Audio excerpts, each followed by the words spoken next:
Gloria a Dios, gloria a nuestro Dios, gloria a nuestro Dios, hoy y siempre.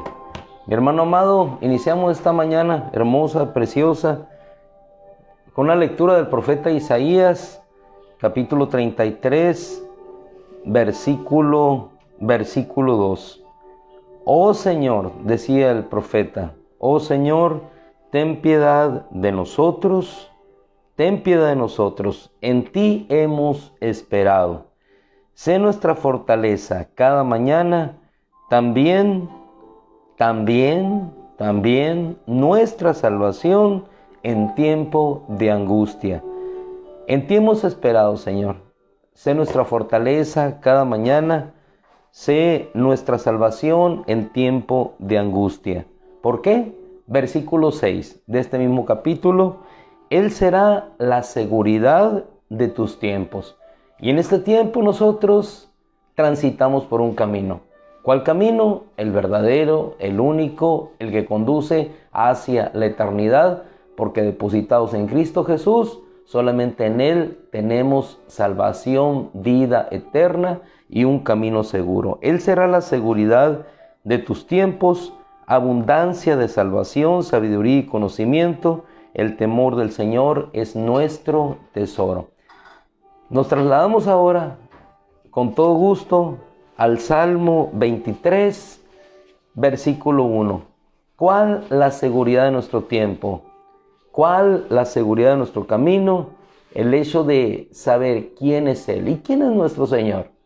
Él es el Dios Todopoderoso, es el creador de todas las cosas, es el que hizo cielos y tierras, es el que extendió los cielos como se extiende un pergamino, es el que crea la oscuridad, forma las tinieblas, hace salir la luz, crea los grandes monstruos marinos, Él hace descender, Él hace subir, Él hace bajar, es Señor de la vida, Señor de la muerte, crea el ojo, crea el oído, escucha, responde, hace cabalgar sobre los cielos.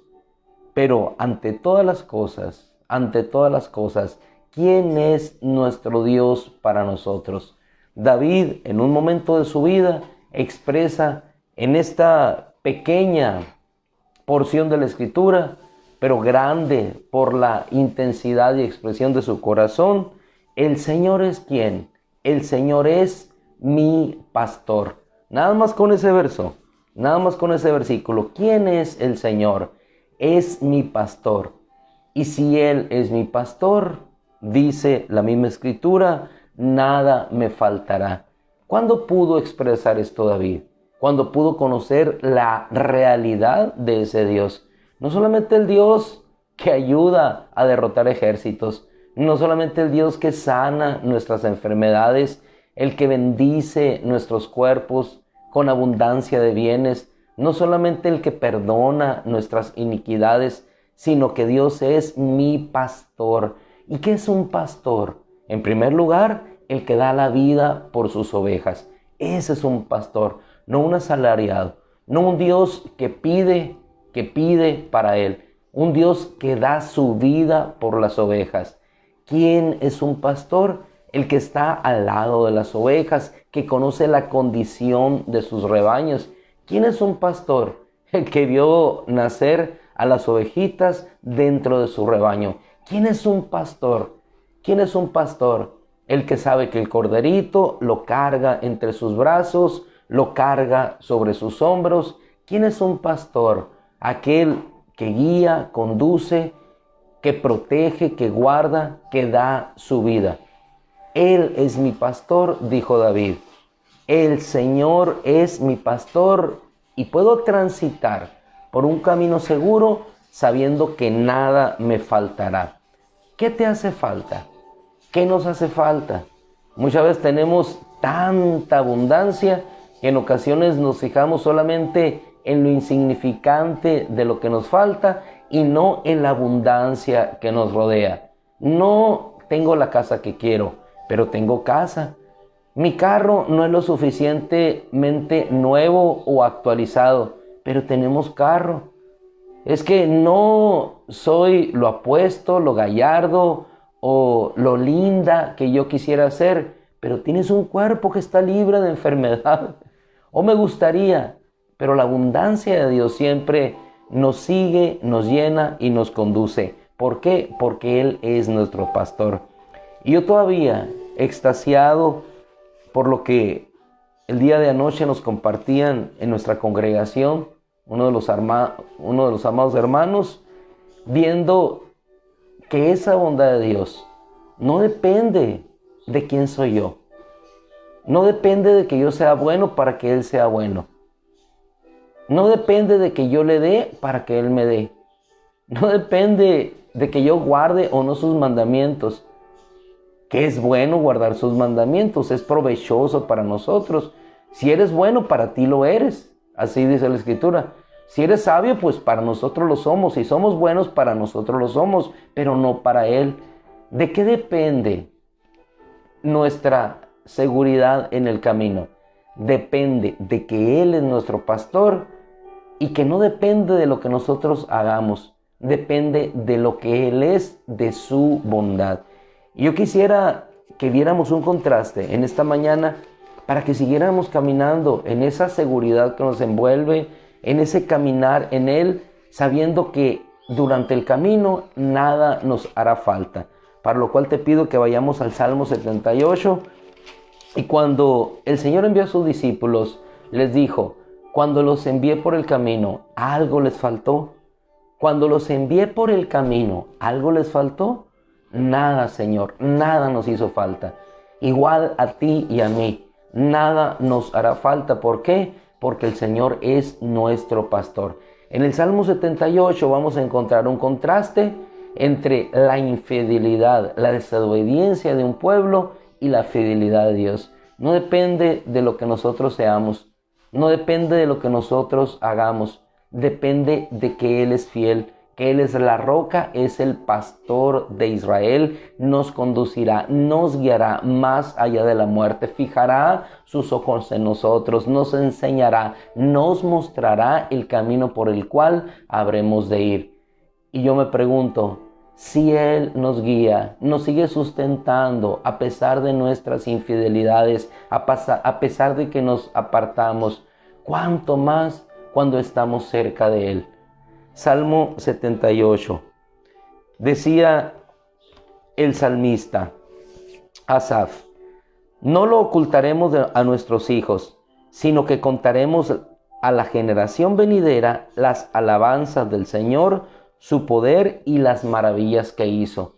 Está hablando el salmista, conocía la trayectoria de su pueblo, el historial de su pueblo, y a pesar de que él no estaba envuelto en la misma circunstancia de su pueblo de desobediencia, podía ver la fidelidad de Dios. El tabernáculo ahí estaba, el tabernáculo permanecía. Y esto, dijo él, no lo ocultaremos a nuestros hijos, lo haremos conocer a las generaciones venideras. Porque él estableció, versículo 5 del Salmo 78, un testimonio en Jacob y puso una ley en Israel. Estableció un testimonio. ¿Y qué es el testimonio? La evidencia de la veracidad, la evidencia de lo que he dicho y que se cumple. En Jacob puso el testimonio, en su pueblo. ¿De qué manera? Dice la Escritura, la cual ordenó a nuestros padres que enseñaran a sus hijos, para que la generación venidera lo supiera, aun los hijos que habrían de nacer, y estos lo contaran a sus hijos. Versículo 7. ¿Para qué? ¿Para qué? Para que ellos conocieran igualmente que nosotros que el Señor es nuestro pastor. Y versículo 7, para que nosotros pusiésemos nuestra confianza en Él. Así lo dice la Escritura. ¿Contarlo para qué? Para que ellos pongan su confianza en Dios. Muchas veces nosotros nos quedamos con las experiencias para nosotros mismos solamente. Pero cuando tú lo compartes, cuando tú puedes decir, Dios me sanó, Dios me libró, Dios me salvó, Dios lo hizo de esta manera, lo escuchan nuestros hijos. Y la fe viene por el oír, y el oír de la palabra de Dios. El oír por el oír, dice en el literal. El oír de la palabra de Dios. Ellos escuchan y ponen su confianza en Dios. De seguir caminando en la fidelidad de Dios. Ahorita hacemos un paréntesis en un ejemplo. Para que ellos pusieran su confianza en Dios y no se olvidaran de las obras de Dios, sino que guardaran sus testimonios. Guardaran sus testimonios. Y después de esta declaración empieza el salmista a hacer la comparación de cómo el pueblo se alejaba de Dios, pero sin embargo Dios con ellos guiándoles y conduciéndoles. Versículo 13, ¿qué es lo que hizo Dios? Por eso ellos lo contaban a sus hijos, a pesar de nuestras infidelidades, a pesar de que nosotros nos apartamos, Dios estuvo con nosotros, nos guió por el camino seguro, nos condujo, nos alimentó. Esto lo contamos para que ustedes confíen en ese Dios que nos ha rescatado a nosotros. Es como los padres que cuentan, confía hijo, vas a encontrar trabajo, descansa. Si Dios me proveyó a mí cuando yo no tenía ni casa, nada, llegué a esta tierra sin nada absolutamente, pero Dios me ha bendecido en esta tierra, tú sigue confiando, porque si Dios lo hizo conmigo, un hombre impreparado, un hombre inculto, un hombre que cuando llegué a esta tierra no tenía nada, un hombre que solamente llevaba consigo la ropa que traía puesta, traía esperanza solamente, sueños, ilusiones, pero nada en la realidad. Si Dios lo hizo conmigo, ¿acaso no lo habrá de hacer contigo? Que has tenido una casa, un hogar, un estudio, una escuela, tienes mayores, hermano, muchas veces dependemos más de lo que nosotros tenemos alrededor y no de lo que Dios puede hacer. Pensamos que el camino seguro es tener todos los satisfactores, las mejores universidades, los mejores colegios, las mejores preparaciones, y no confiamos en aquel que hace seguro nuestro camino en todo momento. Y eso es lo que le cuenta Asaf, y que nosotros hoy en esta generación debemos de tomar también para caminar plenos, confiados en esa fidelidad y seguridad de nuestro Dios. Dividió el mar y los hizo pasar. No solamente lo divide, ellos tuvieron un ejemplo particular. ¿Cuál es el ejemplo de nosotros? ¿Acaso Dios, desde que te escogió, te ha dejado? ¿Acaso no te ha sustentado? ¿Acaso a pesar de la pandemia no estuviste cobijado por su gracia, por su sustento, por su techo? Claro que sí. Claro que sí, lo vemos, lo vivimos, lo experimentamos. Dividió el mar y los hizo pasar y contuvo las aguas como un montón. Después los guió de día con la nube y toda la noche con un resplandor de fuego. Partió las rocas en el desierto y les dio agua tan abundante como las profundidades del océano. Hizo salir corrientes de la peña e hizo descender aguas como ríos. Eso lo hizo para que nosotros tengamos la seguridad, el testimonio, que si Él lo hizo con Jacob y protege a ese pueblo, guardará y protegerá también a su pueblo amado, cubierto con la preciosa sangre de Jesucristo. Ellos dijeron, versículo 19, ¿podrá preparar mesa en el desierto? ¿Qué decía David en el Salmo 23? Aderezas mesa delante de mí. Ellos decían, ¿podrá prepararnos mesa en el desierto? ¿De dónde habrá hacer brotar comida para nosotros? ¿Qué es lo que nosotros habremos de hacer? Solamente confiar en ese Dios que nos conduce y que nos lleva. Dice, sin embargo, versículo 20, he aquí hirió la roca y brotaron aguas. Hirió la roca, hirió a su hijo para darles agua de beber. Y torrentes se desbordaron.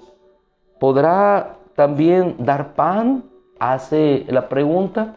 ¿Podrá también dar pan? ¿Proveerá carne para su pueblo? Y es entonces cuando el Señor se indigna y viene nuevamente su respuesta. Y su respuesta, hermano, no es como la nuestra. Nosotros nos molestamos y dejamos de obrar. Nosotros nos molestamos y nos alejamos. Nosotros nos molestamos y hacemos a las personas, o nos hacemos a un lado nosotros. Nosotros nos molestamos y no ayudamos. Nosotros nos molestamos y retraemos nuestra mano, no la extendemos. Pero qué bondad y qué maravilla. No es porque seamos buenos, no es por lo que hagamos. En el Señor es por su fidelidad. ¿Y qué hizo Él? Él por todo el contrario, versículo 24 dice que hizo llover sobre ellos maná para comer, les dio comida del cielo. ¿Podrá también dar pan? Si ya nos dio agua, ¿podrá también dar pan? ¿Podrá proveer carne para su pueblo? Agua, carne y pan, todo les proveyó a pesar de la queja. Y cuando yo veo esto en la Escritura, hermanos, si lo hizo con ellos, que eran un pueblo desobediente, cuyo corazón no fue fiel a Dios, hermano, lo hará también con nosotros de igual manera. Pero Dios les mandó, dice el versículo 25, comida hasta saciarlos. Hizo soplar el viento del cielo y con su poder dirigió el viento hacia el sur e hizo llover sobre ellos carne como polvo. Versículo 34, cuando los hería de muerte, entonces ellos buscaban al Señor, lo buscaban con diligencia, se acordaban de que Dios era la roca y el Dios altísimo, su Redentor. Ese es el pueblo. Pero el camino seguro nos lleva a nosotros a ver que a pesar de eso, Dios les respondía, porque Él, versículo 36, siendo compasivo, perdonaba sus iniquidades y no los destruía. Se acordaba de que ellos eran carne, soplo que pasa y no vuelve. Los redimió del adversario, convirtió en sangre los ríos y sus corrientes, envió entre ellos enjambres de moscas que los devoraban y ranas que los destruían. Leo del Salmo 78. Entregó también sus cosechas al saltamontes, entregó también el granizo, al granizo sus ganados, sus rebaños a los rayos, envió sobre ellos el ardor de su ira, hirió a los primogénitos de Egipto, más a su pueblo, versículo 52, más a su pueblo lo sacó como a ovejas, como a un rebaño los condujo en el desierto. Y versículo 53, por el tiempo allí finalizamos, los guió como, dice la Escritura, al menos la versión de hebrea, los guió con seguridad, de modo que no temieron, de modo que no temieron. ¿Por qué no temieron? ¿Por qué? Porque el Señor era su pastor. ¿Quién los sacó del redil? Su pastor. ¿Cómo los guió? En seguridad. Termina la comida, termina el alimento y entonces Él regresa, los mete y cuenta a cada una por sus nombres. Nuestro Dios nos sacó, nuestro Dios nos sustentará y nuestro Dios no regresará porque hemos vuelto al pastor y obispo, dice la Escritura, a través de la epístola de Pedro, de nuestras almas. Así es que, amado hermano, la seguridad del camino en el cual transitamos está fundamentada no en nuestras obras, sino en la verdad absoluta de un Dios fiel. Y como dice Lucas en su narrativa del Evangelio, si nosotros siendo malos sabemos dar buenas dádivas a nuestros hijos, Lucas capítulo 7, cuánto más su Padre Celestial. Damos gracias a Dios, bendecimos a nuestro Rey. Gracias, Padre, porque eres, serás y sigues siendo nuestro pastor. El Señor es mi pastor, nada me faltará. Hermano amado, nos despedimos rogando y haciendo una oración a nuestro Dios. ¿Qué te hace falta? ¿Qué te hace falta en este día? Sabiduría, pídele a Dios. Trabajo, pídele a Dios. Dirección para tu vida, pídele a Dios. Él es tu pastor, nada me faltará. Nada nos faltará. Gracias, Padre. Te pedimos a ti, Señor, que eres nuestro Padre amado, nuestra roca y nuestro Rey. Gracias, Señor, porque siento la seguridad que siente la oveja de llegar con un pastor que la protegerá, que la guiará, que la sustentará y que irá por ella si se ha perdido en los riscos dejará seguras y estables en un rebaño, en un aprisco, a las que ya guardó e irá por la perdida. Gracias, Padre, en el nombre de Cristo. Amén. Mis amados hermanos, el Señor les bendiga, que la gracia del Señor les sustente, y si Dios quiere nuevamente, Él dando esfuerzo alcanzado, como dice la Escritura en pantalla, y multiplicando las fuerzas del que no tiene ninguna, nos vemos, si Dios quiere, el día de mañana. Que el Señor les bendiga, buenos días, bendecido, feliz día, que la gracia del Señor siga llevando nuestras vidas en la plena seguridad del Cristo de gloria. Amén.